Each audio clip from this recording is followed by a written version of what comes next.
তো ফ্রেন্ডস, আজকে আমরা আলোচনা করব ভয়েস চেঞ্জ নিয়ে। ভয়েস চেঞ্জটা খুব সহজে কয়েক মিনিটের মধ্যে কিভাবে সলভ করা যায় সেটা আমি আপনাদের দেখিয়ে দিব। তো যেটা প্রাসঙ্গিক সেটা একটু বলে রাখি, আপনাদের রেসপন্সের কারণে আমার এখন প্রতি সপ্তাহে ভিডিও দিতে হচ্ছে, কারণ আগে হয়তো আমি প্রতি মাসে একটি বা দুটি ভিডিও দিতাম, কিন্তু এখন আপনাদের যে পজিটিভ রেসপন্স তার জন্য আমি এখন প্রতি সপ্তাহে একটি বা দুটি করে ভিডিও দেওয়ার চেষ্টা করব।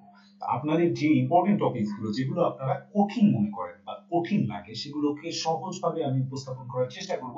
কিন্তু সেজন্য আপনাদের এখনের মতোই যে উৎসাহ ও উদ্দীপনা নিয়ে আপনারা সাবস্ক্রাইব করছেন সেটা করতে থাকুন, এবং এভাবে উৎসাহ প্রদান করলে অবশ্যই আমিও চেষ্টা করব আরো সহজভাবে কিভাবে আপনাদের জিনিসগুলো সলভ করা যায়।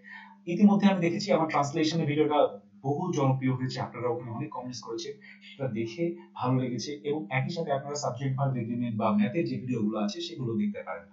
তো ভিউয়ার্স, আমরা শুরু করছি ভয়েস চেঞ্জ। একটু আপনারা আমার সাথে কন্টিনিউ করুন। ভয়েস চেঞ্জের ক্ষেত্রে একটা জিনিস সবসময় মনে রাখবেন, সেটা হচ্ছে ভয়েস চেঞ্জ শেখার আগে একটা বেসিক আপনার অবশ্যই জানতে হবে, সেটা হচ্ছে কোনটা সাবজেক্ট, কোনটা অবজেক্ট, কোনটা ভার্ব, এটা যেন বুঝেন। ভার্ব আমরা সবাই চিনি, আমি জানি ভার্ব আমরা সবাই চিনি। ভার্ব হচ্ছে কি, কোনো একটা অ্যাকশন। অ্যাকশন যেটা হচ্ছে সেটা আমরা সবাই বুঝি। যেমন ধরুন, এই যে মহেশ হোল্ডস আ বুক, মহেশ কি করে? মহেশ একটা বই ধরে রাখে।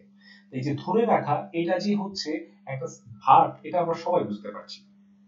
এখন এখানে সাবজেক্টকে যদি আমি জিজ্ঞেস করি, আপনারা বলবেন মহেশ। তো আমরা কিভাবে বুঝলাম যে মহেশ এখানে সাবজেক্ট?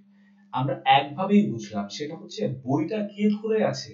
ধরে আছে তো মহেশ। কাজটা কে করছে? করছে তো মহেশ। যার ফলে যে কাজটা করছে সে এখানে উপস্থিত, দ্যাটস ওয়াই সে হচ্ছে সাবজেক্ট।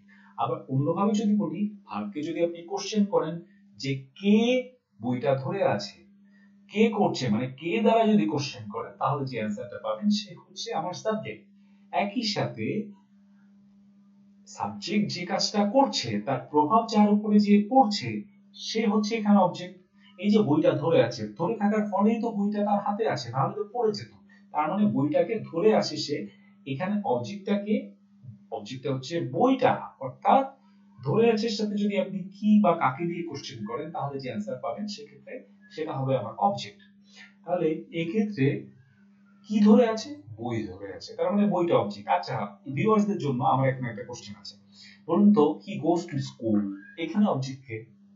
একটু ভেবে দেখুন প্লিজ, আমি অনুরোধ করবো আপনি একটু অ্যাক্টিভ লিসেনার হন, তাহলে খুব ভালো মতো শিখতে পারবেন। হি গোস টু স্কুল, আমি আবারও বলছি, এখানে এখানে অবজেক্ট কে? ভিউয়ার্সরা বোধহয় চিন্তায় পড়ে গেছেন অনেকে যে এখানে অবজেক্ট কে। কেউ কেউ বলবেন টু স্কুল হচ্ছে এখানে অবজেক্ট। না ভিউয়ার্স, টু স্কুল না। টু স্কুল কি? এই যে সে স্কুলে যাচ্ছে, সে যাচ্ছে, এই যাচ্ছে দ্বারা কি স্কুল কোনোভাবে এফেক্টেড হচ্ছে? এফেক্ট তার উপর কি কোনো প্রভাব পড়ছে? সে স্কুলে গেলে বা না গেলে তার প্রভাব কিন্তু স্কুলের উপর পড়ছে না। বা আমরা যদি বলি কি যাচ্ছে, কাকে যাচ্ছে, তার অ্যান্সার কিন্তু স্কুল আসে না। দ্যাটস ওয়াই স্কুল আমার অবজেক্ট নয়। দ্যাটস ওয়াই আমি এখানে আপনাদের ক্লারিফাই করার চেষ্টা করলাম যে কিছু কিছু ভার্বের আপনার অবজেক্ট কিন্তু থাকে না। এগুলোকে বাংলায় বলা হয় কি, অকর্মক ক্রিয়া। তো এই অকর্মক ক্রিয়াগুলো কিন্তু প্যাসিভ হয় না কখনো। ভয়েস চেঞ্জের সময় এসব, যেমন হচ্ছে স্লিপ, গো, হ্যাঁ, এসবের কিন্তু কোনো প্যাসিভ হয় না, যেগুলো ক্ষেত্রে কোনো অবজেক্ট লাগে না, বা যেগুলোকে কি বা কাকে দিয়ে প্রশ্ন করা যায় না। যেমন হচ্ছে কি যায়, কাকে যায়, হ্যাঁ, কি ঘুমায়, কাকে ঘুমায়, এটা আপনি কোশ্চেন করতে পারেন না। দ্যাটস ওয়াই এইগুলোর সাথে কোনো অবজেক্ট থাকে না, এবং অবজেক্ট না থাকার ফলে আমরা এটা দিয়ে কোনো প্যাসিভ ভয়েস করতে পারি না। আচ্ছা, কারণ কি? কারণ হচ্ছে আমরা প্যাসিভ ভয়েসে কি করি, এই যে অ্যাক্টিভ ভয়েসে যে অবজেক্টটা আছে তাকে সাবজেক্টের পজিশনে বসে। আমরা শুনেছি না, বাংলা সিনেমায় অনেক সময় থাকে বাদী থেকে বেগম। তো এই অ্যাক্টিভ আর প্যাসিভ হচ্ছে সেই বাদী থেকে বেগম, মানে বুয়া থেকে আপনার শাহজাদি বা হচ্ছে বেগম বানানোর একটা প্রক্রিয়া। দেখুন কত সহজে। মহেশ হোল্ডস আ বুক, হ্যাঁ, এখানে সাবজেক্টের পজিশনে ছিল মহেশ। মহেশ ছিল রাজা, ঠিক আছে, আর বই ছিল এখানে প্রজা। সেই প্রজাকে রাজা বানিয়ে দিলাম, সাবজেক্ট বানিয়ে দিলাম, আর বুককে এখানে সাবজেক্টের পজিশনে নিয়ে আসলাম। তো আমরা বেসিক্যালি কি কাজটা করছি দেখুন, অ্যাক্টিভ থেকে প্যাসিভ করার সময় আপনি অবজেক্টকে সাবজেক্টের পজিশনে নিয়ে আসবেন। ওকে, একটা কাজ করলেন। প্রথম কাজটা হচ্ছে অবজেক্টকে সাবজেক্টের পজিশনে নিয়ে আসবেন। Okay fine. এবার যে কাজটা করবে, সবগুলো ভয়েসের জন্য কমন, সেটা হচ্ছে ভার্বকে পাস্ট পার্টিসিপল করবেন। ভার্বের পাস্ট পার্টিসিপল থার্ড ফর্ম, যেটাকে অনেকে বলেন V3। হোল্ডের কি? Hold, held, held. তাহলে এখানে হেল্ড করবেন। আচ্ছা, অনেকে কোশ্চেন করবে স্যার এর আগে এটা ইজ আছে, এটা বললেন না। আচ্ছা, এটা বলবো, আমার সাথে থাকুন, আমি আপনাদেরকে বুঝিয়ে দিব। দেখুন, তাহলে প্রথম কাজটা আমি কি বললাম? অবজেক্টকে সাবজেক্টের জায়গায় নিয়ে আসবেন। ওকে, নিয়ে আসলাম। তারপর হচ্ছে ভার্ব যেটা আছে তার পাস্ট পার্টিসিপলটা বসালাম। এবার হচ্ছে একটা বাই বসিয়ে সাবজেক্টটা যেটা ছিল অ্যাক্টিভে তাকে বসিয়ে দিলেন অবজেক্টের জায়গায়। হলো তো? হলো। বাকি রয়ে গেল কি? বাকি রয়ে গেল আপনারা বলবেন অক্সিলারি ভার্ব। হ্যাঁ, এই আসল জায়গায় এসেছেন। সবগুলো ভয়েসে এই যে জিনিসটা আমি বললাম সব কমন, শুধু চেঞ্জ হয় কোন জায়গাটাতে এসে? চেঞ্জ হয় হচ্ছে অক্সিলারি ভার্বের জায়গাটাতে এসে। অক্সিলারি ভার্বের জায়গাটা জানাই হচ্ছে মেইন জিনিস ভয়েসে। ক্লিয়ার তো? বাকি কাজগুলো সবগুলো কমন।